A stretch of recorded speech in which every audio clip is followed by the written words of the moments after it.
আজকে আমাদের আলোচ্য বিষয় হচ্ছে ভক্ত সঙ্গ কেন করব, ভক্ত সঙ্গ করলে লাভ কি নাকি। বলছি যে নষ্ট প্রায় অবাদ্রেশ নিত্যম ভগবতী সেবয়া।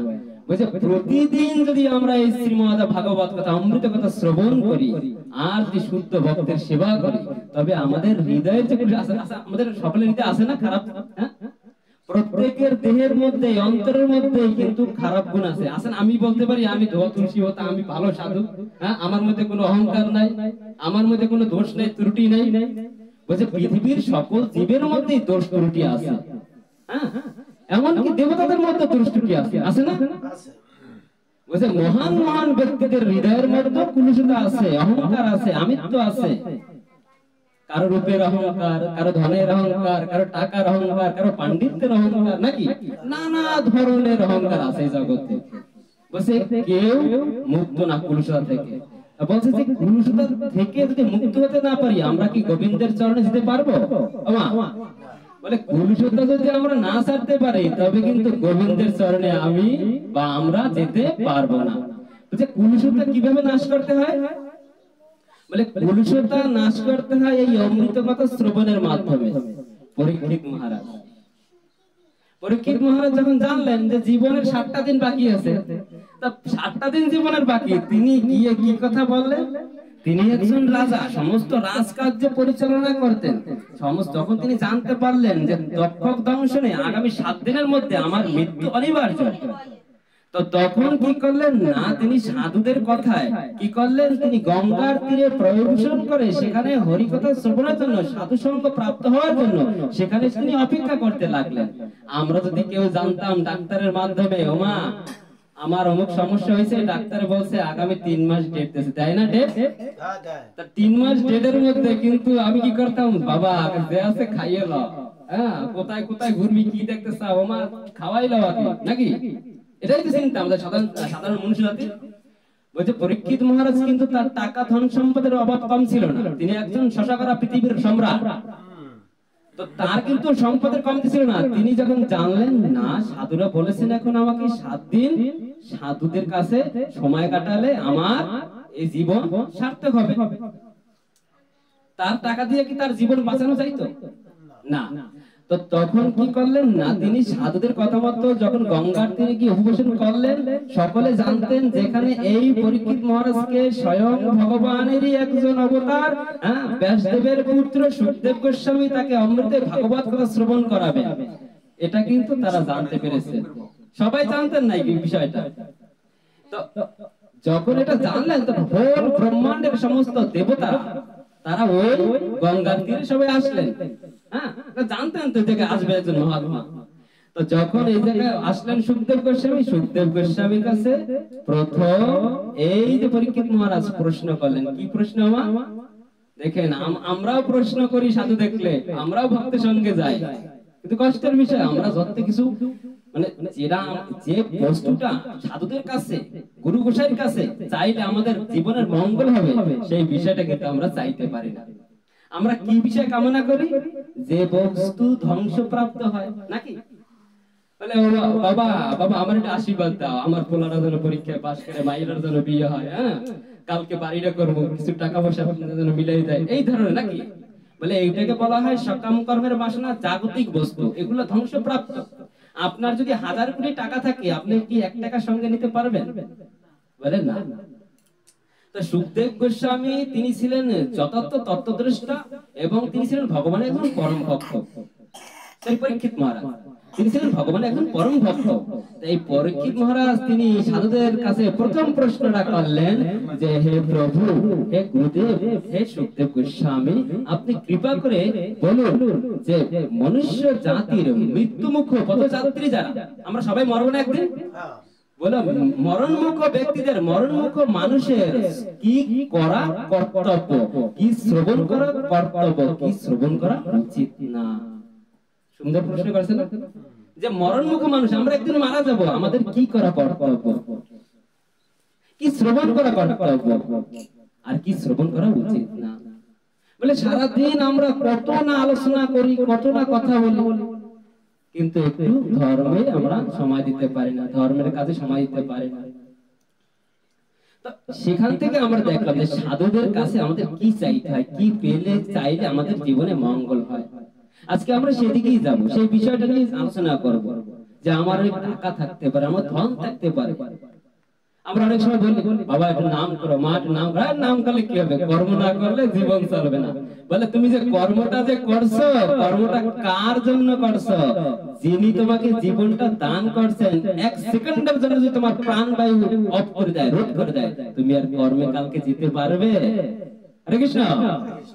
এক সেকেন্ডের জন্য তুমি আর জায়গায় দাঁড়িয়ে থাকতে পারবে না। বলে আমি কর্ম করে দেখি আমি খেতে পারি না, তুমি পারো না।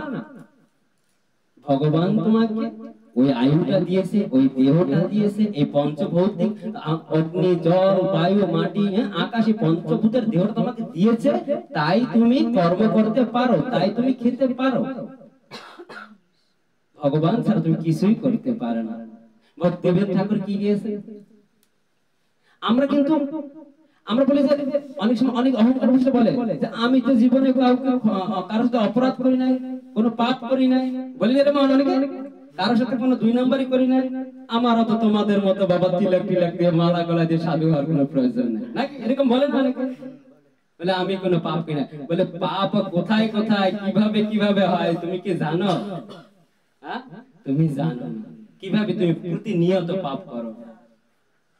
ভক্তিবিনোদ ঠাকুর গিয়েছেন, আমার জীবন সাদা পাপের রাত, নাহি পুণ্যের লেশ, পরের উদ্বেগ দিয়াছি যে কাত, দিয়াছি অন্তর্ক্লেশ, নিজ সুখ লাগি পাপে নাহি ডরে, দয়াহীন স্বার্থপর, আমার জীবন সদা পাপের রাত, নাহি পুণ্যের লেশ।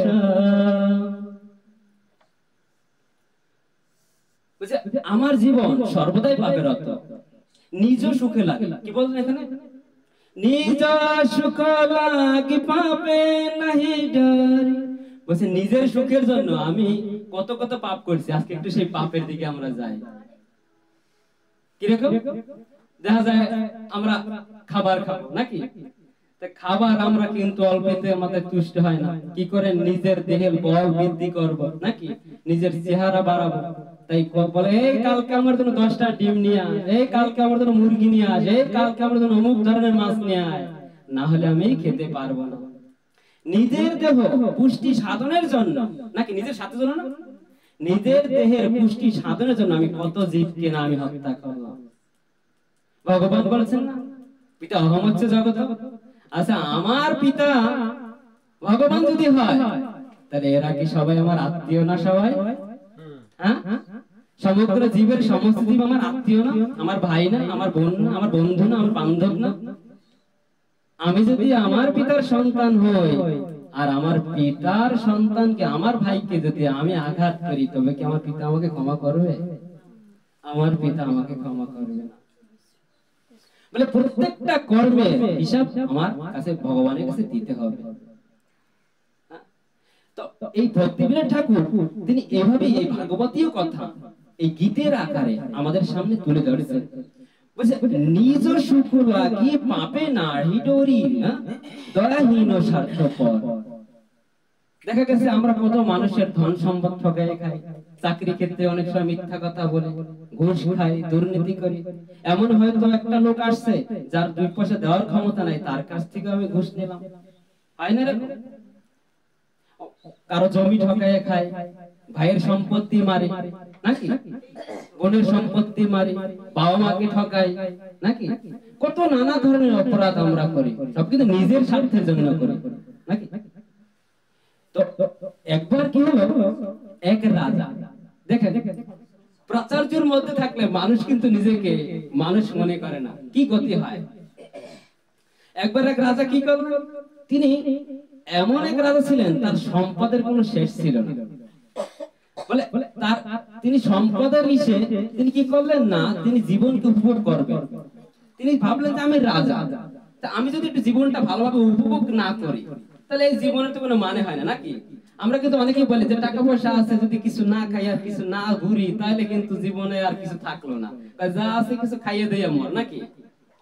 বলে সেই রাজা কি করলেন না, তার সম্পদের সেই সম্পদের জোরে তিনি কি করলেন, জীবনকে উপভোগ করার জন্য তিনি শত শত হাজার হাজার রমণীদেরকে বিবাহ করলেন, রাজকন্যাদেরকে বিবাহ করলেন। তা বিবাহ করার পর তিনি কি করলেন, বহু সন্তানাদি উৎপাদন করলেন। তো বহু সন্তানাদি উৎপাদন করার পরে তাদেরও আর নাতিপুতি হলো, নাকি? সংসার বিয়ে অনেক বড় হয়ে গেল না? তা এভাবে কি করলেন না, রাজা খুব আয়েশ আমৃতে ওই রাজ্য তিনি ভোগ করতে লাগলেন। তা একবার কি হলো না, ওই দেখেন ভগবান যদি কাউকে কৃপা করে, ভগবানের লীলা, ভগবান লীলা বোঝা বড় দায়, এটা কেউ বুঝতে পারে না।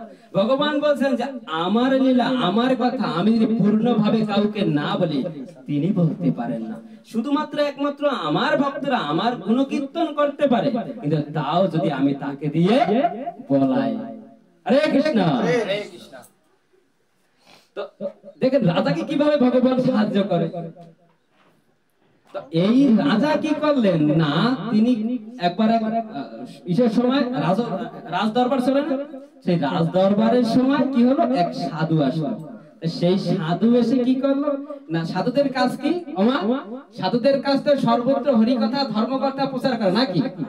বলে এই হরিকথা কেন তিনি প্রচার করেন, শাস্ত্রে বলা হয়েছে, বলে সাধুরা হয়েছে ভগবানের নিষ্কাম ভক্ত, তাদের কোনো চাওয়া পাওয়া নাই। তাদের একটা চাওয়া কি না, তারা পতিত জীবদের দুঃখ দেখলে তারা নিজেকে স্থির রাখতে পারেন না, তাই তারা প্রতি দ্বারে দ্বারে গিয়া এই হরিনাম প্রচার করেন। বলে তিনি যে হরিনাম প্রচার করেন তাকে পারমিশন কে দিয়েছে?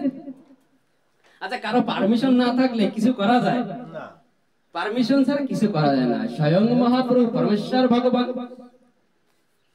তিনি বলে দিচ্ছেন যে শোনো শোনো নিত্যানন্দ, শোনো হরিদাস, আমার আজ্ঞায় গুরু হইয়া করো প্রকাশ, প্রতি দ্বারে দ্বারে গিয়া করো ভিক্ষা, বলো কৃষ্ণ ভজ কৃষ্ণ কর কৃষ্ণ শিক্ষা। আদেশ দিছে না আমাকে, সকলকে এরকম দিচ্ছে, বলছে যে আমি আদেশ দিলাম তোমরা আমার হাতে সকলে গুরু আজ থেকে যাও, আজ থেকে তোমরা সকলের কাছে হরি কথা প্রচার করে দাও।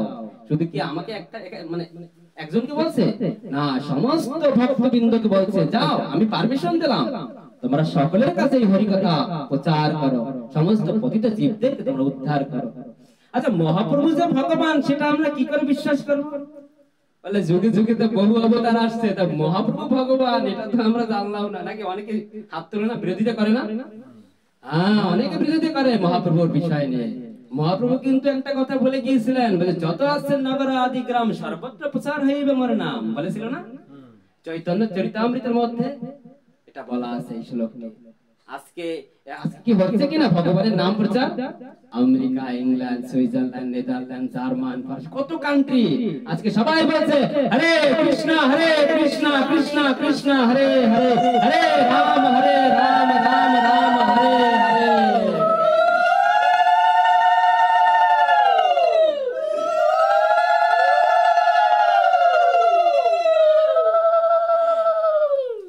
আমরা কিন্তু মহাপ্রভুর যে বাণী সেটা এখন পৃথিবীতে সত্য হয়েছে, সেটা আমরা নিশ্চয়ই দেখতে পাচ্ছি। মহাপ্রভু যে স্বয়ং ভগবান হাজার হাজার বছর আগে পদ্মপুরাণে এর ব্যাখ্যা দিয়েছেন। কি ব্যাখ্যা দিয়েছেন? প্রমাণ দিয়েছেন। আজকাল তো এই কলিযুগে মানুষ প্রমাণ ছাড়া কোনো কিছু মানবে কি? ও মা, আমি যদি বলি এই জমিটা আমার, অনেক সবাইকে মানে আমাকে জমিটা দিয়ে দেবে? বলে তোমার যে জমি তুমি প্রমাণ দাও, নাকি? প্রমাণ ছাড়া কিন্তু তোমাকে কোনো কিছু দেবে না। শাস্ত্রে জানতেন, ভগবান জানতেন, তাই ভগবান হাজার হাজার বছর আগে তিনি কিন্তু পদ্মপুরাণে ভবিষ্যৎবাণী করে গিয়েছেন যে এই কলিযুগের কে ভগবান হবে। বলে কলৌ প্রথম সন্ধ্যায়ম গৌরঙ্গ অহম মহীতলে ভাগীরথী তটে ভূম্নি ভবিষ্যামি সনাতনা। বলছে কলিযুগের প্রারম্ভে আমি গৌরাঙ্গ রূপে ভাগীরথী গঙ্গার তটে আমি অবতীর্ণ হব। হরে কৃষ্ণ। কি বললেন? কোথায় অবতরণ করবে, কি রূপে অবতরণ করবে, সব বলে দিয়েছেন। কলৌ প্রথম সন্ধ্যায় গৌরাঙ্গ অহম মহীতলে। ভাগীরথী তটে, বলছেন না ভাগীরথী, গঙ্গার আরেক নাম কি ভাগীরথী। এই ভাগীরথী গঙ্গার তটে আমি অবতীর্ণ হব গৌরাঙ্গ রূপে। আরো বলেছে, কি বলেছেন, কৃষ্ণ বর্ণম দিশা কৃষ্ণম সঙ্গ পঙ্গ স্পর্শতম। বলছে আমি, বলছে এই কলিযুগের প্রান্তে যারা বুদ্ধিমত্তা, যথেষ্ট বুদ্ধিমত্তা সম্পন্ন মনীষীরা, তারা সংকীর্তন যজ্ঞের দ্বারা পার্শ্বযুক্ত হয়ে ভগবান শ্রী গৌর হরির আরাধনা করবেন। হরে কৃষ্ণ। আজকে আমরা কি দেখতে পাই যে বড় বড় শিল্পপতিরা, শিক্ষিত মাতালারা, বুদ্ধিজীবীরা, সমাজের ধন্যট্ট ব্যক্তিরা আজকে হরিনাম করতে রাস্তায় রাস্তায় দেখতে পাই কি আমরা? ওমা দেখতে পাই না? ফোর্ড কোম্পানির মালিক, কত কোটি কোটি টাকার তার মালিক, আজকে তিনি হরিনাম কীর্তন করেন। মায়াপুর মন্দিরে তিনি একাই 200 কোটি টাকা ভগবানের সেবার জন্য দিয়েছে। এটা কি ভিখারি? ভিখারি। তবে শাস্ত্রের কথা কি মিলে গেল যে এই কলিযুগে যারা যারা যথেষ্ট বুদ্ধিমান, তারা একসাথে পার্শ্বযুক্ত হয়ে ভগবান শ্রী গৌর হরি আরাধনা করবে। তো ভগবানের লীলা কিন্তু বোঝা যায় না। ভগবানের লীলা, ভগবানের কাহিনী, এটা জীবন ভাবে উপলব্ধি করা যায় না। শাস্ত্রে একটা বলেছে, বলে তুমি যার তার কাছ থেকে হরিকথা শ্রবণ করলে তোমার হৃদয়ে কিন্তু প্রেমের অঙ্কুরিত হবে না। বলে কিরকম? হ্যাঁ, এটাও বলেছেন পদ্মপুরাণে, অবৈষ্ণব মুখৎকৃণাম পুতম হরিকথামৃতম শ্রবণম নৈব কর্তব্যম সর্বশিষ্টম যথাপয়। তুমি যদি অবৈষ্ণবের মুখ থেকে হরিকথা শ্রবণ করো, তবে তোমার আর এই হরিকথায় ক্রিয়া করবে না। কেমন? বলে দুধ পবিত্র বস্তু, যা খেলে দেহের পুষ্টি সাধন হয়, সেই দুধের মধ্যে সর্প যদি মুখ দেয়, সেই দুধ খেলে কারো মৃত্যু হতে পারে, পারে না? এখন যদি অবৈষ্ণবের কাছ থেকে তুমি হরিকথা শ্রবণ করো, তবে তোমার ওই সর্পের মতোই মৃত্যু হবে। বলে কিভাবে? বলে অবৈষ্ণবরা কিন্তু শাস্ত্রভাবে তোমাকে ব্যাখ্যা দেবে না, তার মনোকল্পিত ব্যাখ্যার মাধ্যমে তোমাকে তত্ত্বজ্ঞান দেবার চেষ্টা করবে। এখন তুমি বলতে পারো, বাবা তাহলে আমি শুদ্ধ বৈষ্ণব চিনব কি করে? ভগবান শাস্ত্রে বলেছেন, তুমি সাধু চিনার 4টা মূলত প্রধান লক্ষণ থাকবে। ভক্ত চেনার 26টা লক্ষণ, তার মধ্যে প্রথম 4টা লক্ষণ দেখে তুমি সাধুমুখী হরিকথা শ্রবণ করবে। আমরা সাধু কথা কেন শ্রবণ করি, হরিকথা কেন শ্রবণ করি? বলে এই হরিকথা শ্রবণ করার পরে যেন আমাদের একটু পারমার্থিক জ্ঞান লাভ হয়, মানে ভগবানের কৃপা লাভ হয়, সাধুগুরু বৈষ্ণবের চরণধুলি লাভ করে আমরা যেন এই পাপময় জীবন থেকে, এই জড় জগৎ থেকে আমরা মুক্ত হয়ে ভগবান ধামে যেতে পারি। এই তো উদ্দেশ্য নাকি? বলে আমরা জন্ম, মৃত্যু, জরা, ব্যাধি, এই জড় জগতের 4টা দোষ। বলে জন্ম, মৃত্যু, জরা, ব্যাধির এই দোষ যেন আমাকে না আর আটকায়। ওমা ওমা যখন আমাদের অসুখ বিসুখ হয়, কষ্ট লাগে না দেহের মধ্যে? বলে একটু পেটে ব্যথা হলে আমরা ঠিক থাকতে পারি না, একটু মাথা ব্যথা হলে ঠিক থাকতে পারি না। ওমা পারি কি? বলে আমাদের যখন শরীরটা একটু খারাপ হয়, তখন আমরা নিজেকে ঠিক রাখতে পারি না। অনেক সময় অনেকে বমি দিতে তো মারা যায়, ডায়রিয়া হয়ে মারা যায়। এর ব্যাধি হয় না? ওদের রোগ শোককে বলা হয় ব্যাধি। বলছে এই জড় জগতে আমাদের 4টা সমস্যা আছে, জন্ম, জন্ম, মৃত্যু, জরা, ব্যাধি। এই 4টা দোষ থেকে আমাদেরকে কেউ রক্ষা করতে পারবে না। আমার মাও পারবে না, আমার বাবাও পারবে না, কোন দেব দেবীও আমাকে রক্ষা করতে পারবে না। বলে কেউ পারবে না। বলে মোক্ষ একমাত্র তিনি দিতে পারবেন, স্বয়ং পরমেশ্বর ভগবান গোবিন্দ। বলে তার কাছে যেতে হলে তো কি করতে হবে আমাকে? বলে এই জন্ম, মৃত্যু, জরা, ব্যাধি থেকে তুমি যদি প্রথমে মুক্তি পেতে চাও, তোমাকে শুদ্ধ মুখে, শুদ্ধ সাধু মুখে এই হরিকথা শ্রবণ করা লাগবে।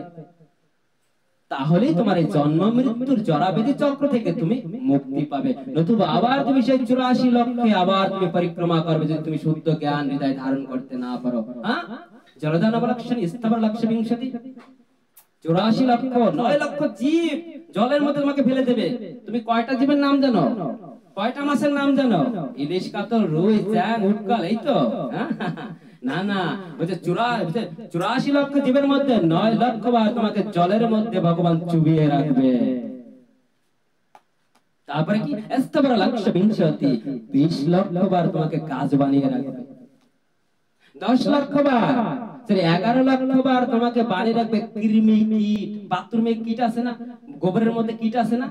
ময়লার মধ্যে তোমাকে রুদ্রায়া, বলছে রুদ্রা এটা বলছে তোমার 11 লক্ষ বার রাখবে। বলছে 10 লক্ষ, বলছে পক্ষিনাম 10 লক্ষ কম, বলছে 10 লক্ষ বার তোমাকে রাখবে কোথায়? পক্ষীকুলের মধ্যে।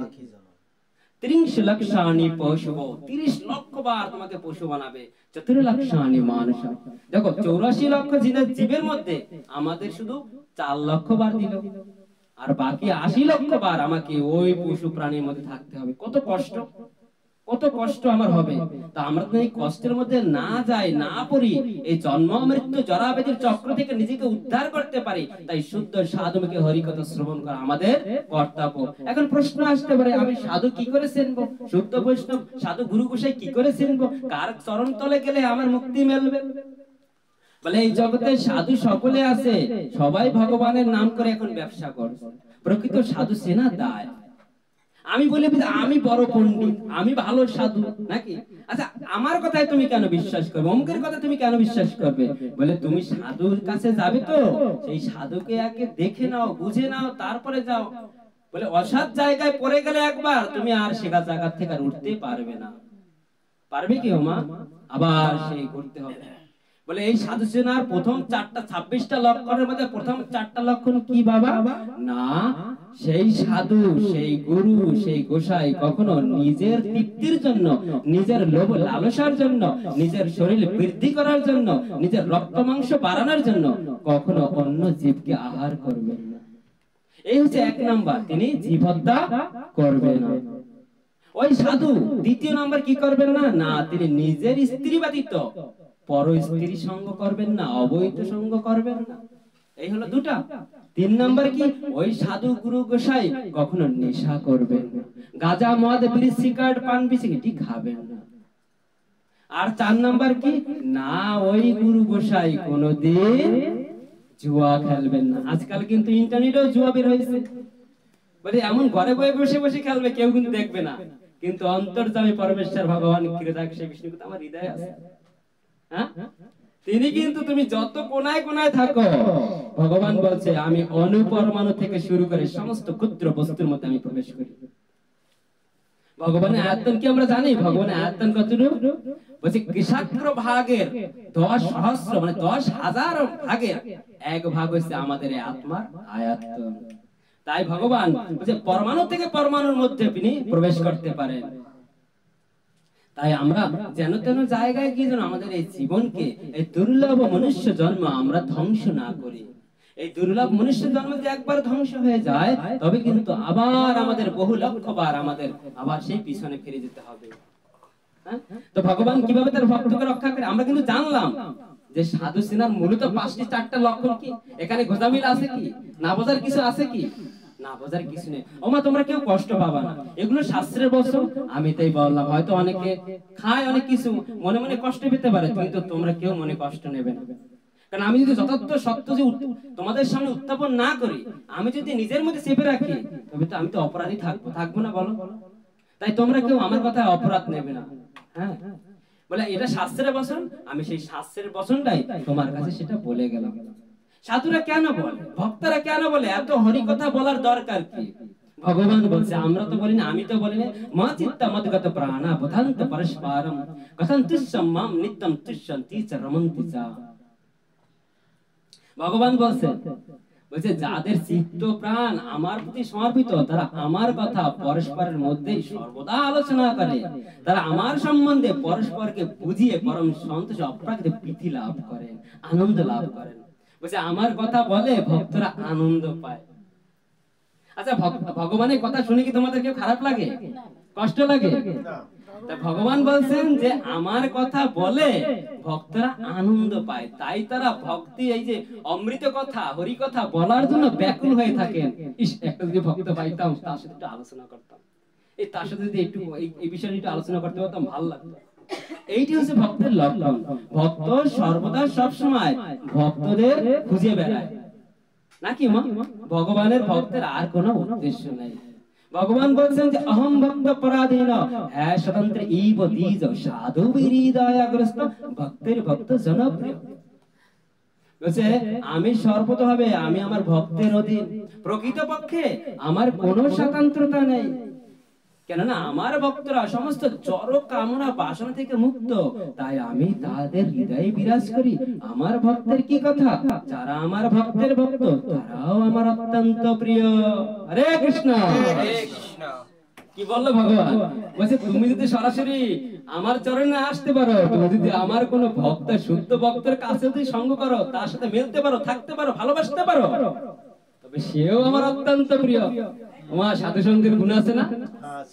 আমরা কি সরাসরি ভগবানকে পাবো, লাভ করতে পারবো? বলে ভগবানকে পেতে হলে বহু কার পুরাণ লাগবে, বহু ভক্তি করা লাগবে, অনেক তপস্যা করা লাগবে। এইরকম ভক্ত কে শুদ্ধ ভক্ত? একমাত্র শ্রীমতী রাধারানী, ব্রজবাসীরা। বলে তারা ভক্তি করেছিল। সেই রকম সেই ভক্তির উন্নত স্তরে যদি আমরা যেতে চাই, আমরা কি একলাপে সেখানে যেতে পারবো? বলে ব্রজবাসী যে প্রেমটা করেছে ভগবানের জন্য, সেই জায়গায় কি আমি একলা যেতে পারবো না? আমিও পারবো। তারাও জীব ছিলেন, তারা পেরেছে, আমিও পারবো। কিন্তু আমি ওমা কেন পারছি না বাবা? আমি পারছি না কেন? প্রশ্ন জাগে না? বলে আমি পারছি না এই জন্য, আমার দেহের মধ্যে তো অনেক কামনা আছে, অনেক বাসনা আছে নাকি? আমার ইন্দ্রিয় তো সংক্ষেপে দমন হয় না। হ্যাঁ, আমি এখন বয়স হয়ে গেছে, বুড়ো হয়ে গেছে, এখনো কিন্তু আমার ওটা চাই। অনেক সময় বুড়ো লোকেরা বিবাহ করে না, ইন্দ্রিয় আসক্তি এত প্রবল। হ্যাঁ, বলে বুড়ো হয়ে গেছে, বলেছে বাবা আমাকে যদি কাল যদি আমার একটু খাসি জল দিতি। হ্যাঁ, ভগবান কি বলছেন? অন্তকালে সামামেব স্মরণ মুক্তবা কলেবরম তম তৈবিতস্কন্তে সদা তত ভাব ভাবিতা। গীতা, তোমরা গীতা তো পড়ো না বাবা, তোমরা একটু গীতা পড়ো মা, তোমরা গীতায় সব পাবে। আমরা কেন জন্ম নিলাম, আমাদের জন্মের উদ্দেশ্য কি, মৃত্যুর পর আমরা কোথায় যাব, আমরা কখন ঘুম থেকে উঠবো, আমরা কি খাবো, আমরা কি খাওয়া আমার উচিত না। বলে সমস্ত নিয়ম, সমস্ত নীতি, বলে এই দেহটাকে বলা হয়েছে একটা ক্ষেত্র। এই ক্ষেত্রটা তুমি কিভাবে পরিচালনা করবে, সেজন্য ভগবান একটি গাইড বুক দিয়েছে। আমরা টিভি সিরিজ চ্যানেল কিছু কিনতে গেলে একটা বই দেয় না, মোবাইল কিনতে গেলে একটা বই দেয় না, সেটাকে কি বলে? বলছে ম্যানুয়াল বুক। বলছে এই দেহকে পরিচালনার জন্য আমাদেরকে একটা ম্যানুয়াল বুক, সেই ম্যানুয়াল বুকের নাম কি? এই যে শ্রীমদ্ ভগবত গীতা।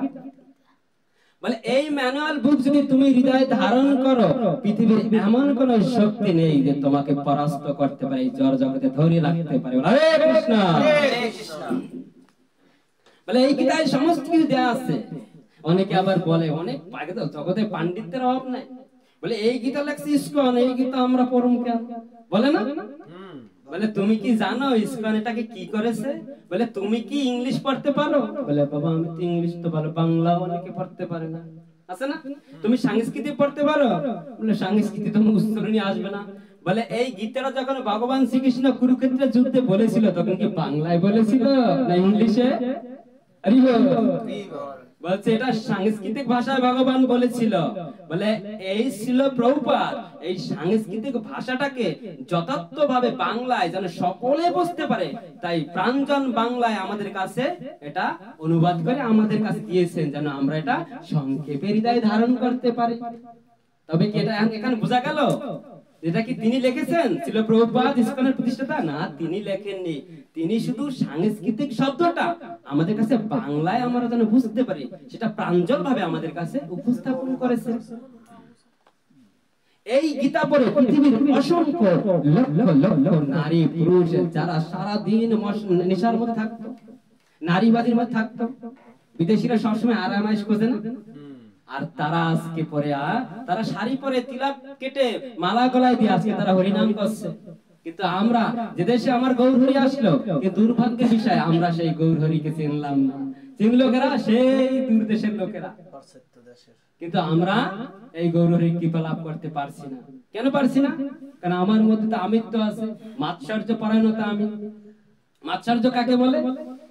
উন্নতি। কারণ উন্নতি দেখলে আমার সয় না। হরে কৃষ্ণ। বলে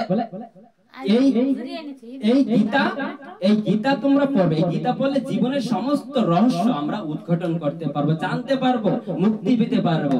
এই গীতা না পড়লে আমরা মুক্তি লাভ করতে পারবো না। বলে ভগবানের লীলা, ভগবানের লীলা কত নিগুড় সেটা আমরা দেখবো। ওই রাজা কি করলো? আমরা রাজা ছিলাম কিনা? বলে রাজা তিনি তার রাজ্যে অনেক ধন সম্পদ, রাজা বিবাহ করলো, শত শত তার সন্তান উৎপাদন হলো, অনেক তার রমণী ছিল। তা একবার কি করলো, এক সাধু আসলো তার রাজ প্রাসাদে। সাধুদের উদ্দেশ্য কি আগে বলেছিলাম, কি উদ্দেশ্য না, তারা ভগবানের এই প্রেমময় কথা পতিত জীবদের কাছে প্রেরণ করে। তো যখন এইভাবে সাধু আসলেন, সাধু কি করলেন, রাজাকে গিয়ে বললেন যে দেখো হে রাজন, তুমি তো অনেক এই জগৎ ভোগ করেছো, আরামায়েশ করেছো, তুমি একটু ভগবানের কথা শ্রবণ করো, ভগবানের পথে আসো, ভগবানের পথে চলো। তো রাজা অমনি করে লাফে দিয়েছেন, আপনি এসব কথা আমাকে বলবেন না, আমার কিতে কমতি আছে, আমার একটু সকাল সকাল উঠে ভগবানের ধ্যান ধারণা করার কি দরকার আছে, বলি না আমরা, আমার কিতে কমতি আছে, টাকা পয়সা ধন দৌলত আমার ছেলে পেলে সবাই আছে, ভালো চলছে, তা সকাল সকাল উঠে আবার ভগবানের নাম কীর্তন এত এত এতই কিসের এগুলা? তিনি ভগবানের কথা শুনতেই চাইলেন না। তা এখন চিন্তা করলেন সাধু, ভগবানের প্রিয় একজন পরম শুদ্ধ ভক্ত, তো তিনি কি করলেন না, ওই রাজাকে হরি কথা শোনানোর জন্য এবং তার জীবনটাকে তার সামনে তুলে ধরার জন্য তিনি একটা লীলা তার কাছে, মানে তার কাছে তার সাথে একটা লীলা করলেন। কিরকম না, বলছেন যে যখন সাধু তার রাজপ্রাসাদে মানে আসলেন, আসা মাত্র কি করলেন, সাধুকে একটু চরণ ধৌত করতে চাইলেন। চিন্তা করলেন একজন ভগবানের ভক্ত আসছে, ঠিক আছে আমি নাই শুনি, তাই সাধুর একটু আপ্যায়ন করি। যে আপ্যায়ন করবে, সেই সময় সাধু বলছে দেখো তুমি তো আমাকে আপ্যায়ন করতে চাও, তো তোমার ব্যবহারে তোমার আচরণে আমি খুশি হব, তোমার কার্যে আমি খুশি হব যদি তুমি একটা কাজ করো। বলে কাজটা কি? বলে কাজটা হচ্ছে কি, যে তুমি এই তোমার রাজ্যের মধ্যে এমন একটা মূর্খ লোক নিয়ে এসো, যে মূর্খ মানে সকলের থেকে মূর্খ, মানে মূর্খ তো আছে জগতে, মানে মূর্খের থেকে মূর্খ, সেই মূর্খকে আনবে, তার হাতে একটা দণ্ড দিবে, সেই দণ্ডটা নিয়ে সারা তোমার রাজ্য ঘুরে বেড়াবে এবং এর জন্য তুমি তাকে প্রতি মাসে মায়না দেবে। মায়না না দিলে তো কেউ ফ্রি কাম করে না, ফ্রি কাম কেউ করে না জগতে। বলছে যে সেই মূর্খ লোককে তুমি নিয়ে আসবে সারা জগতে, তিনি ঘুরে বেড়াবে এই তোমার রাজ্যের মধ্যে, আর তাকে তুমি মাইনেও দেবে প্রতি মাসে মাসে। বলে এটা একটা সাধারণ কাজ, রাজার তো টাকার অভাব নাই, সাধু চাইছেন, ঠিক আছে। তো ওই রাজা একটা মূর্খ লোক নিয়ে আসলো, সেই লোকটাকে দিয়ে তিনি কি করলেন, একটা দণ্ড দিল, আর তাকে বললো তোমার এই এই কাজ, প্রতি মাসে তোমাকে আমি মায়না দেব, হ্যাঁ তুমি ঘুরে বেড়াও। তো সাধু তো ওই যে মূর্খ লোকটা তো ঘুরছে, আর এদিকে রাজা ও দীর্ঘদিন হয়ে গেছে, ওই যে গোসাই তিনিও চলে গেছেন কিন্তু, আর এই রাজা দীর্ঘদিন দীর্ঘ বছর অতিবাহিত হয়ে গেছে, অন্তিম সময় উপস্থিত, মৃত্যুকাল। অন্তিম সময় উপস্থিত হলে কিন্তু আমাদের নানা বাসনা কিন্তু হৃদয়ে জাগে, নানা বাসনা। আমি এরকম অনেক কাহিনী দেখছি, যেমন একটা কাহিনী বলি, একটা কাহিনী দেখছি এই খবরে, বলে এই ঢাকাতেই একটা ছেলের ক্যান্সার হয়েছে, তো ক্যান্সারের সময় সেই ছেলেটা আশা করছে বাবার অনেক টাকা, স্কয়ার হসপিটালে ভর্তি, তো বাবার অনেক টাকা, এখন বলতেছে ছেলে যে বাবা তোকে তো ডাক্তার দেখতেছে আগামী 24 ঘন্টার মধ্যে তোর মৃত্যু অনিবার্য, তো তোর কোনো আশা থাকলে আমারে বল। ছেলেরে বলতেছে বাবা, এখন ছেলে বলছে বাবা পদ্মা সেতু নামে যে সেতুটা উদ্বোধন হয়েছে, আমাদের অনেক দেখার শখ, আমার যাওয়ার শখ, তা আমি তো যাইতে পাই না, তুমি যদি আমার একটু পদ্মা সেতুটা দেখাই দাও, কি কামনা বিদের মধ্যে। বলে এখন বাবার টাকার অভাব নাই, বাবা ওই ছেলেকে হেলিকপ্টারে করে পদ্মা সেতুতে নিয়ে আসছে, পদ্মা সেতু দর্শন করানোর জন্য। দেখেন মানুষের অন্তিম সময়ে কত কামনা বাসনা হৃদয়ের মধ্যে জাগ্রত হয়। আর ভগবান কি বলছেন, অন্তকালে সামামেব স্মরণ মুক্তবা কলেবরম। স্মরণ মানে কি শরণ, স্মরণ মুক্তবা কলেবরম তমতাবিত কুন্ত সদা তদ ভাব ভাবিতা। ভাবটা কি বলছে, মৃত্যুকালে যিনি যেভাবে স্মরণ করবে, তুমি ভাবটা স্মরণ করবে কি আমার নাতি পুতি, টাকা পয়সা, ধন দৌলত, জড় বিষয়বস্তু, হ্যাঁ মদ নারী পুরুষ, এগুলো তুমি কল্পনা করবে, আর অন্তিম সময়ে তোমার মৃত্যুর পরে যমরাজ তোমাকে সেরকম একটা জনিতে নিক্ষেপ করবে। তখন আর কি হবে, তখন তোমার 84 লক্ষ জনিতে ঘুরতে হবে, হতে পারে তুমি একটা নারী দেহ পেলে, হতে পারে তুমি একটা গিরগিটি দেহ পেলে। নির্গ মহারাজ কথা বললে তো শেষ হবে না, বলে নির্গ মহারাজ একবার তার একটা ছোট ভুলের জন্য তাকে একটা গিরগিটি বানিয়েছিল ভগবান। তিনি রাজা একজন, তাকে গিরগিটি বানিয়ে রেখেছিল কুয়ার মধ্যে ফেলে বহু বছর। আর আমি তিনি একজন ভক্ত ছিল বই কি, আমি তো ভক্ত না, আমি তো পাপী, আমি তো অধম। আমি যদি কৃষ্ণ নাম না করি, আমি যদি হরিনাম না করি, আমি যদি ভগবানের নির্দিষ্ট পন্থা না মানি, তবে আমাকেও কত জন্ম ফেলে দেবে, দেবে কিনা? আমাকেও বহু দূরে আমাকে ফেলে দেবে। তো যখন এই রাজা অন্তিম সময় উপস্থিত হলো, তখন কি করলো? তখন তিনি সবাইকে দেখতে চাইলেন, সমস্ত রানীদেরকে ডাকলেন, সমস্ত আত্মীয় স্বজনদেরকে ডাকলেন, ডাকেন এরকম। তার যা যা যা খেতে মন চাইছে সেগুলা খেতে চাইলেন। সবাইকে দেখার পর তার মনে পড়ল যে আমার একজন লোক বাকি আছে। আছে না একজন লোক? আছে। বলে আমি, তার মনে মধ্যে কুচকুচ করেছিল যে আমার একটা লোক বাকি আছে। বলছে কোন লোকটা? বলছে ওই যে লোকটাকে আমি দণ্ড দিয়ে রাজ্যে ঘুরিয়েছিলাম, তার কি অবস্থা সেটা তো আমি জানি না। সেটা না দেখে গেলে আমার মনের মধ্যে কিন্তু খুঁতখুত করবে।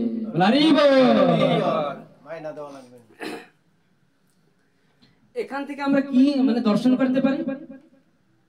ওই রাজার দেহের মধ্যে, মনের মধ্যে কামনা ছিল, শেষ মৃত্যু পর্যন্ত একটা কামনাও ছিল। কোনটা শেষ কামনা? ওই লোকটাকে আমি একটা দায়িত্ব দিয়েছিলাম নাকি। বলে ভগবানের কাছে যদি তুমি যেতে চাও, তোমার নিষ্কুলুষ হতে হবে, চিন্তা মুক্ত হতে হবে। একটা চিন্তা অবধি যদি তোমার থাকে, তবুও তুমি বৈকুণ্ঠ ধাম, গোলক ধামে প্রবেশ করতে পারবে না। কারণ বৈকুণ্ঠ ধাম, গোলক ধাম, এই ধামগুলো হচ্ছে নিষ্কুলুষের ধাম, নিরপরাধের ধাম, অহংকারহীন ধাম। বলে এখানে অহংকার নিয়ে প্রবেশ করতে পারবে না। ধন দৌলতের রূপ, আভিজাত্য, পাণ্ডিত্য, অহংকার, আমি কোনো কিছু নিয়ে একটা বস্তু থাকলে তোমার দেহে, তুমি সেখানে যেতে পারবে না। কিভাবে এই সমস্ত কিছু আমাদের বর্জন করা যায়? কিভাবে আমরা সেখানে নিষ্কুলুষ হয়ে আমরা সেখানে যেতে পারবো? বলে এখন বলতে পারি যে বাবা, আমার বৈকুণ্ঠে ধামে কেন যাওয়া লাগবে? আমরা স্বর্গে যাব নাকি? হ্যাঁ, প্রশ্ন জাগে না? স্বর্গেও সুখ আছে, লক্ষ লক্ষ বছর আয়ু সেখানে আছে। বলছে সিনে পূর্ণম মর্তে বিশন্তি। বলে তুমি পাপ করবে আর পুণ্য করবে। আমার পাপ আছে না? কিঞ্চিত আছে কি না? বলে পাপ আমার আছে, পুণ্য আমি বহু করেছি। বলে পুণ্যের বলে আমাকে বহুকাল স্বর্গে নিয়ে ভগবান রাখবে। আচ্ছা, কার যদি ভালো জায়গায় কোন দেশে ঘুরতে মনে চায়, অনেকে ভ্রমণে যায় না ওমা? যায়। বিভিন্ন কান্ট্রিতে ভ্রমণে যায়। সবথেকে ভ্রমণ পিপাসুর মধ্যে আমেরিকা তাদের মধ্যে কিন্তু সবথেকে পছন্দ। কেন? কারণ আমেরিকা হচ্ছে সবথেকে ব্যয়বহুল কান্ট্রি নাকি। বলে আমেরিকা কিছু চাইতে হয় না, টাকা থাকলে তুমি এরকম শুয়ে থাকবে, কর্মচারীরা তোমার পায়ের কাছে নিয়ে আসবে, এর নাম হচ্ছে আমেরিকা। বলে এরকম তুমি যদি আমেরিকা যাওয়ার কোনোদিন বাসনা হয়, বহু টাকা পয়সা তোমার থাকে, তুমি সেখানে যেতে পারবে। তোমার যখন টাকাটা শেষ হয়ে যাবে, রুম ভাড়া দিতে পারবে না, অমনি তোমার কার্ডটা ধরে সেখান থেকে বেরিয়ে দেবে কিনা। তোমাকে সে তখন চিনবে না, বলবে যে স্যার আমি তো আপনার হোটেলে 1 মাস ছিলাম। বলে তুমি 1 মাস কেন, 1 বছর থাকো, 1 সেকেন্ডের জন্য তুমি এখানে ফ্রিতে থাকতে পারবে না। পারবে কি? বলে স্বর্গে তুমি যেতে পারো, পুণ্য যতক্ষণ তোমার থাকবে, পুণ্য শেষ, তোমার ঘেট্টিটা ধরে তোমাকে আবার এই সিনে পুণ্য মর্তে লোকম বিশন্তি, আবার তোমাকে এই মর্তলোকে প্রেরণ করবে। কেন প্রেরণ করবে? কারণ তোমার তো পাপের ভাগটা আছে, ওটা কি বহন করবে? ও তুমি সুখটা নেবে আর দুঃখটা নেবে না। বলে তা হবে না, তা হবে না। বলে পাপও তুমি করেছো, পুণ্য তুমি করেছো, দুটাই তোমার ভোগ করতে হবে। ওমা পাঠে এসে ঘুমায় না, পাঠে এসে ঘুমালে কিন্তু জ্যান্ত ঘুম হয়ে যায়। হরে কৃষ্ণ। বলে পাঠে এসে যে ঘুমায়, সে জন্মের জন্য ঘুমে যেতে পারে। হরে কৃষ্ণ। তো আমাদের কি হতে হবে না, এই পাপ এবং পুণ্য যেন, হরে কৃষ্ণ, এদিকে এদিকে এদিকে, অন্য কোথাও না, এই কথা আসলে অন্যদিকে ধ্যান দিতে হয়। বলছে যে এই পাপ, বাবা পাপ আর পুণ্য থেকে কিভাবে বাঁচতে পারি জানতে চায় না হৃদয়ের মধ্যে। বলে পাপ এবং পুণ্য এই দুটা বস্তু থেকে আমি তখনই মুক্তি পেতে পারবো যখন আমার দেহের মধ্যে নিষ্কাম বাসনা জাগবে। বলো হরে কৃষ্ণ। বলে নিষ্কাম বাসনাটা কখন আসবে ওমা? বলে তোমার পাপও তখন আর থাকবে না, আর পুণ্যের প্রতি তোমার লোভ থাকবে না, যখন তুমি সেই রাধা রানীর ব্রজবাসীর সেই রাগানুগা ভক্তিতে তুমি নিজেকে প্রতিষ্ঠিত করতে পারবে। বলে তার জন্য তোমাকে আগে এক ধাপ পেরোতে হবে। বলে কিরকম? বলে তুমি যদি কলেজে পড়তে চাও, তবে তোমার প্রথমে কিন্তু প্রাইমারি পাসটা করা লাগবে, লাগবে কিনা? বলে কলেজে ভর্তি হতে গেলে প্রাইমারি পাসটা না করলে তোমাকে কলেজে নেবে না, বলবে তোমার প্রাইমারি হাই স্কুলের সার্টিফিকেট দাও নাকি।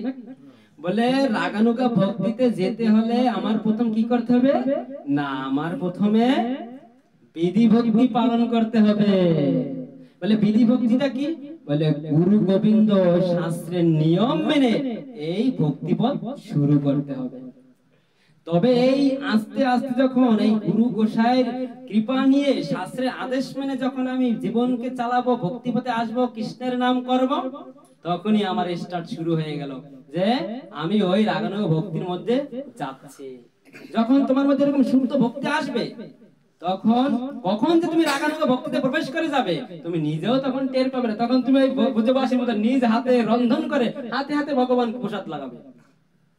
অন্যের বলে মা তুমি যেটা করো এটা কিন্তু ঠিক না, অপরাধ, কিন্তু তোমার হৃদয়ে তখন আর ওই কামনা আর ওই চিন্তা থাকবে না, কারণ তখন তুমি রাগানুগ ভক্তিতে চলে যাবে।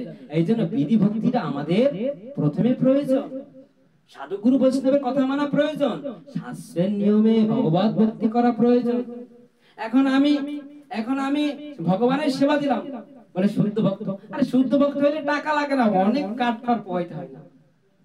বলে প্রথমে খালি একটু তুমি তোমার ভাইটাকে হত্যা করা বন্ধ করে দাও, এই প্রথম দাও, ভাইটাকে হত্যা করা বন্ধ করে দাও, নেশাটা বন্ধ করে দাও, অবৈধ সংকটটা বন্ধ করে দাও, আর জুয়াটা বন্ধ করে দাও। আজকাল কিন্তু নারীরাও কিন্তু অবৈধ সঙ্গ করে না, স্বামী থাকতে বিবাহ করে পালিয়ে যায়, আর আগে বলতাম পুরুষে করে, এখন নারীরাও। বলে এই ছোট ছোট এই চারটা ভগবান মহাপ্রভু বলেছেন যে এই কলিযুগে তোমরা কঠিন ধ্যান তপস্যা পারবে না। বলে এই কলিযুগে মানুষ হচ্ছে অলস, অল্প আয়ু, খারাপ কাজে সব সময় নিজেকে ব্যস্ত রাখে, এক মিনিটের জন্য চায় না। মুসলমান সপ্তাহে একদিন নামাজে যায়, আর আমরা আজকে এখানে দেখো এই হরিকথা হচ্ছে, এখানে কত লোক আজকে সব আসলে ঘর ধরতো না, সবাই হরিকথা যোগ্য না, শাস্ত্রে বলছে আমি তো না। বলে যারা এখানে যারা আজকে আসছেন এরা সবাই পুণ্যবান, বলে পূর্ব জন্মে এরা বহু বহু পুণ্য কর্ম করেছিল, তাই হরিকথা শ্রবণ করা তাদের সৌভাগ্য হয়েছে। বলে সবাই এই হরিকথা শ্রবণের যোগ্য না। বলে এইভাবে যদি তুমি বিধি ভক্তি পালন করো, এই শাস্ত্রের নিয়ম মেনে চলো, তুমি তারপরে রাগানুগ ভক্তিতে প্রবেশ করতে পারবে। আর যখন রাগানুগ ভক্তিতে প্রবেশ করবে তখন তোমার দেহের মধ্যে কোনো কামনা বাসনা থাকবে না, আমার বলে কোনো বস্তু তোমার থাকবে না। তুমি তখন মনে করবে আমার বলতে কিছু নেই জগতে, সবকিছুই আমার গোবিন্দের, এই দেহটাও আমার গোবিন্দের। তখনই তুমি ওই নিষ্কাম ভক্তি অর্জন করবে। হরে কৃষ্ণ।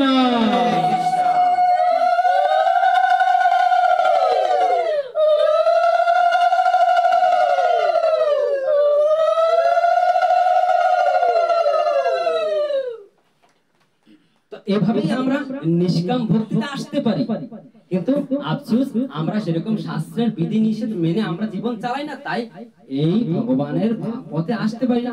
ওমা আরেকটু কথা বলি, তোমরা কেউ রাগ করবে না, কষ্ট নেবে না। প্রকৃত তত্ত্ব প্রকৃত সত্য না জানলে তো আমরা অজ্ঞ থেকে যাবো। ওমা অজ্ঞ থেকে যাবো না। বলে বহু বছর আমি বহু দিন হয়ে গেল গুরু দীক্ষা নিয়েছি, গুরুর কাছ থেকে নাম নিয়েছি, গোসাইয়ের কাছ থেকে নাম নিয়েছি, কিন্তু আজ পর্যন্ত আমি ভক্ত হতে পারলাম না। ওমা আছে না এরকম? বলে 30 বছর হয়ে গেল দীক্ষা নিলাম, শিক্ষা নিলাম, কিন্তু আজ পর্যন্ত আমি ভক্ত হতে পারলাম না। বলে শাস্ত্রে কি বলে, এটা কার দোষ, এটা কারণ কি? শাস্ত্র বলেছেন যে তুমি এখন পর্যন্ত সেই শুদ্ধ গুরু গোসাইয়ের চরণে যেতেই পারো না। ভগবান শাস্ত্রে বলেছেন যে আমার শুদ্ধ ভক্তের চরণ তলে যে আসবে তিনি সেই মুহূর্তে সমস্ত পাপ থেকে মুক্তি লাভ করবেন। ভগবান বলেছেন যে আমার থেকে আমার ভক্তকে আমি সবথেকে বেশি প্রাধান্য দেই। একবার কি করলে আমা ওই যে মহাদেব আছে না, বলে কথা বলতে গেলে মানে না বললে মনের মধ্যে আমারই যেমন কেমন কেমন লাগে। মহাদেব একবার জিজ্ঞাসা করলেন, পার্বতী মহাদেবকে জিজ্ঞাসা করলেন, সারা দিন মহাদেব ধ্যান করেন, মহাদেব ধ্যান করেন, সারাদিন ধ্যান করেন। এখন ওই পার্বতী বলছেন যে প্রভু সারা দিন আপনি ধ্যান করেন, আপনার ইশারায় সমগ্র ব্রহ্মাণ্ড ধ্বংস হয়, আপনি এত কার ধ্যান করেন?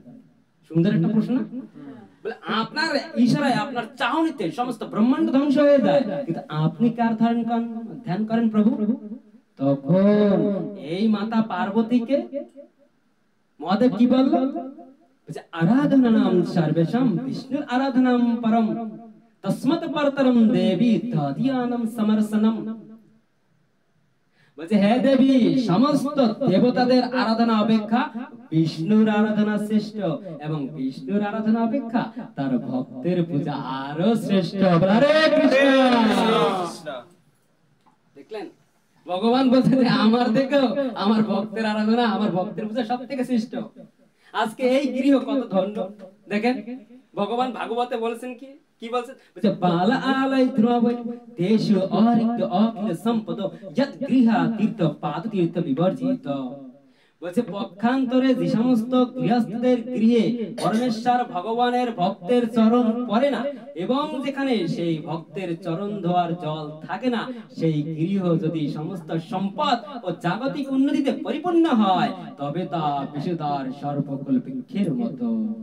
আজকে এই গৃহগত ধন্য যে এই ভক্ত বিন্দুরা, আজকে এই বৈষ্ণবরা এই গৃহে পদার্পণ করেছেন। হরে কৃষ্ণ কৃষ্ণ কৃষ্ণ হরে হরে, হরে রাম রাম রাম হরে হরে। ভগবানের পরম ভক্তরা যে ঘরে আসেন, সেই ঘরে কিন্তু আপনা থেকে আসেন না। কারণ এই ঘরের যারা আছেন তারা হয়তো এমন কোন পুণ্য কর্ম করেছিলেন, তাই বিধায় এই গৃহেদের আপনাদের মতো ভক্তদের পদচরণের মাধ্যমে এদেরকে পবিত্র করবে, এদের পতিত জীবন থেকে উদ্ধার করবে বলে আপনাদের মতো ভক্তদেরকে এই গৃহে আনায়ন করেছেন স্বয়ং ভগবান।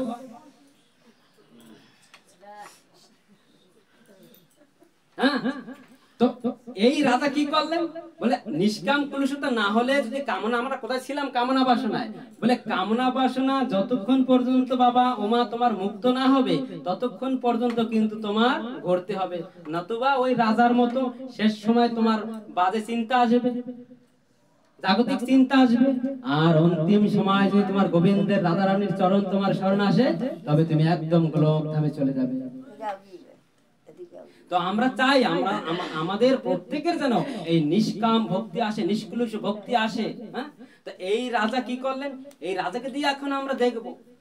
বলে এই রাজা যখন তাই ওই লোকটার কথা স্মরণ করলো, ওমা কার কথা?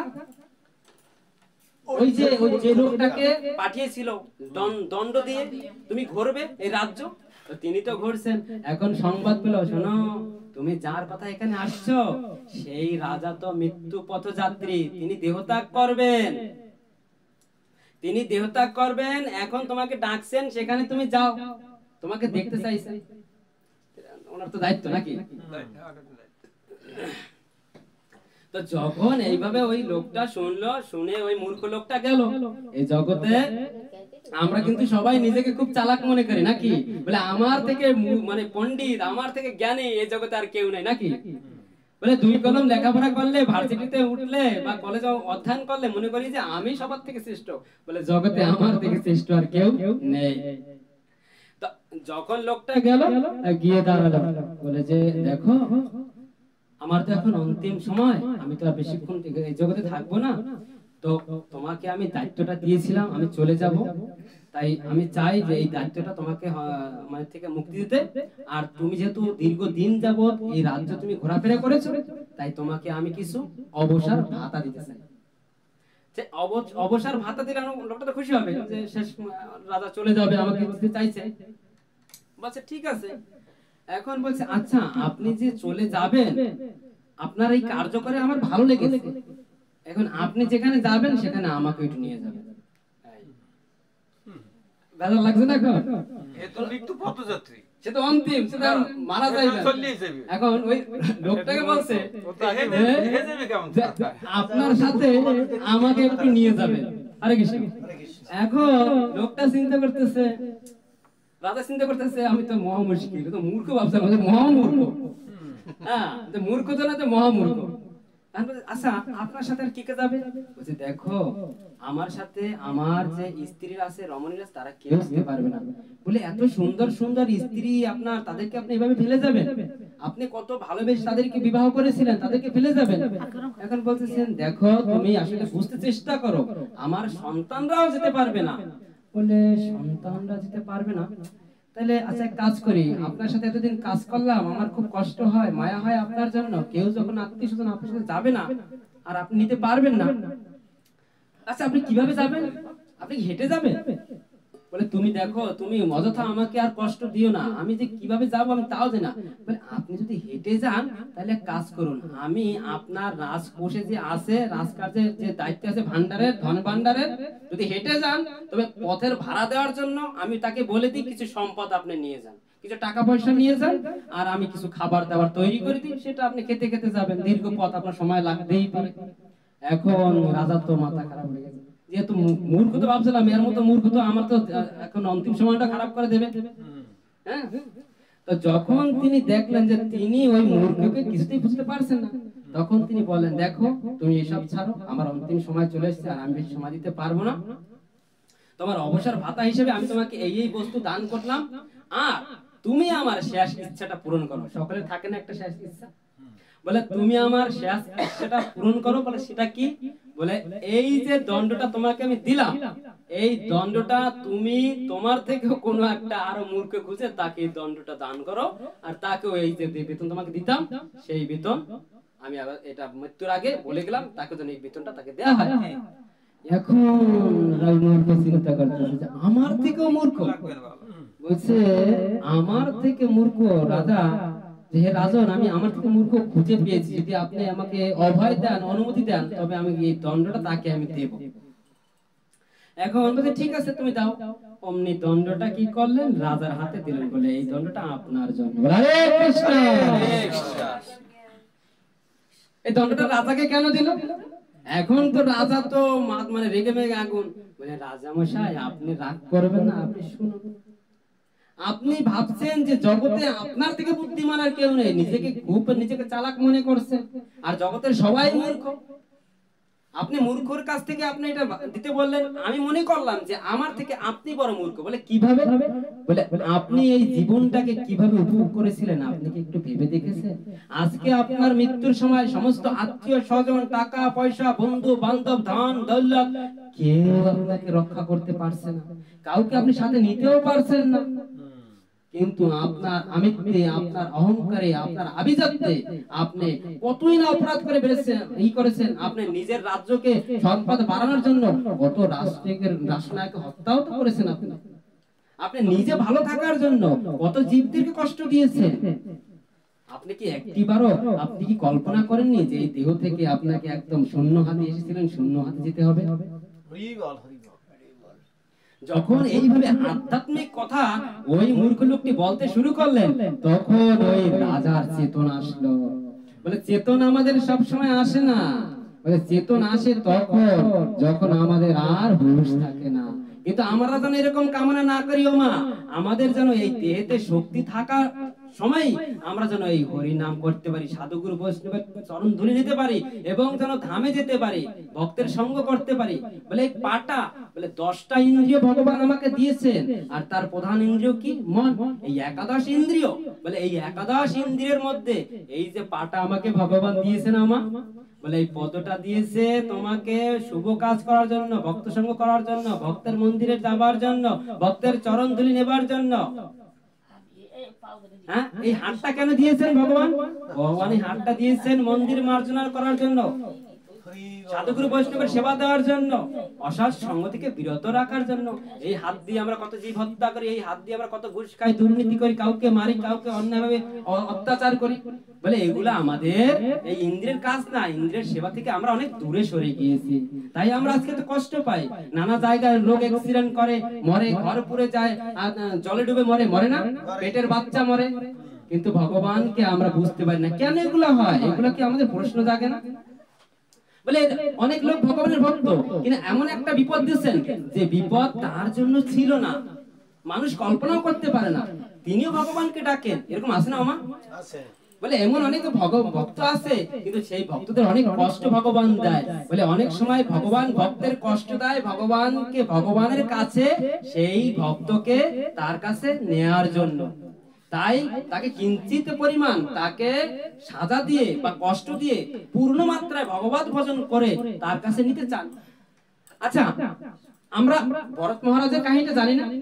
ভরত মহারাজ একজন শুদ্ধ ভক্ত, কিন্তু তারপরও তিনি একটু ভুলের জন্য তিনি হরিণ হয়ে গেলেন কিনা, কিন্তু তারপরও কিন্তু তিনি ভগবত ভক্তি ছাড়েননি, তিনি লেগেই ছিলেন। কেন ছিলেন? কারণ তার একটা মায়া হয়েছিল, একটা হরিণের জন্য তার মায়ার কারণে তিনি আবার হরিণ জনিতে প্রেরণ হয়েছিল। তাই তিনি বললেন যে আমি আর কোনো মায়ায় থাকবো না, কামনা বাসনায় থাকবো না। তখন ওই ভরত মহারাজকে ভগবান নিয়েছিল। আচ্ছা, এই বিপদটা ভরত মহারাজকে কেন দিল? না তাকে মুক্তি দেওয়ার জন্য। আবার কোন কোন ভক্তকে ভগবান কষ্ট দেয়, বিপদ দেয়, দুর্যোগ দেয় একটা কারণে। বলে সেটা কি? বলে তার কর্মে কোনো দোষ ত্রুটি থাকতে পারে। বলে ভগবানের লীলা, ভগবানের কাহিনী, এগুলা কেউ মানে সঠিকভাবে হৃদয়ঙ্গম করতে পারে না। ভগবান বলছে যে দেবতারাই আমাকে বুঝতে পারে না, সাধারণ মানুষ তো দূরের কথা। তো যখন এই রাজার অন্তিম সময় হলো এবং যখন বললো যে আপনি সেই মূর্খ ব্যক্তি, আপনি অন্তিম সময় পর্যন্ত আপনি ভোগ বিলাসে মেতে ছিলেন, কখনো সাধুগুরু বৈষ্ণবের সঙ্গ করেননি, কখনো আপনি সাধুগুরু বৈষ্ণবের সঙ্গ করেননি, আপনি সর্বদা নিজের সেবায় নিজেকে পরিপুষ্ট রাখার জন্য, নিজে ভালো থাকার জন্য আপনি সর্বদাই ব্যস্ত থেকেছেন। তখন ওই রাজা ভাবলেন ইনি কেউ সাধারণ না। তখন বলেন যে হে মূর্খ, তোমাকে আমি মূর্খ ভাবছি, আসলে তুমি মূর্খ নও। তুমি বলো যে তুমি কোথা থেকে আসছো, তুমি কে? তখন বললেন যে হে রাজন, আমি আর কেউ না, আমি আপনার সেই যে গোসাই আপনার এই রাজ দরবারে এসেছিল, আমি তারই শিষ্য। বলে হরে কৃষ্ণ কৃষ্ণ কৃষ্ণ হরে হরে, হরে রাম রাম রাম হরে হরে। তো বললো যে আমি আপনার দরবারে যে প্রথম এক গোসাই, এক সাধু এসেছিল, আমি তারই শিষ্য। আমার গোসাই আপনাকে এই পারমার্থিক জ্ঞান দান করতে চেয়েছিল, কিন্তু আপনি সেটা নেননি। তাই আপনাকে আপনার প্রকৃত পরিচয় জানানোর জন্য, আপনাকে প্রকৃত তত্ত্ব জানানোর জন্য তিনি এই লীলাটা আমাকে দিয়ে করিয়েছে, আপনাকে বোঝানোর জন্য, এই তত্ত্বজ্ঞান দেবার জন্য। তো যখন এইভাবে ওনাকে বললেন তখন উনি এটা বুঝতে পারলেন। তো বুঝতে পারার পরে তিনি কি করলেন? না, শাস্ত্রে কি বলেছিল ভগবান? ভগবান ওই যে বলছেন যম যম পাপী স্মরণ ভাবম ত্যজত্যন্তে কলেবরম, বলছে যিনি তৎক্ষণাৎ, যেই মুহূর্তে আমাকে স্মরণ করবেন, অন্তকালে বলছেন, অন্তকালে সে মহাদেব বলেছিল না, বলে তৎক্ষণাৎ আমাকে স্মরণ করবে, সেই সময় তিনি আমার ধামে চলে আসবেন। তো লোকটা সেখান থেকে উদ্ধার পেল।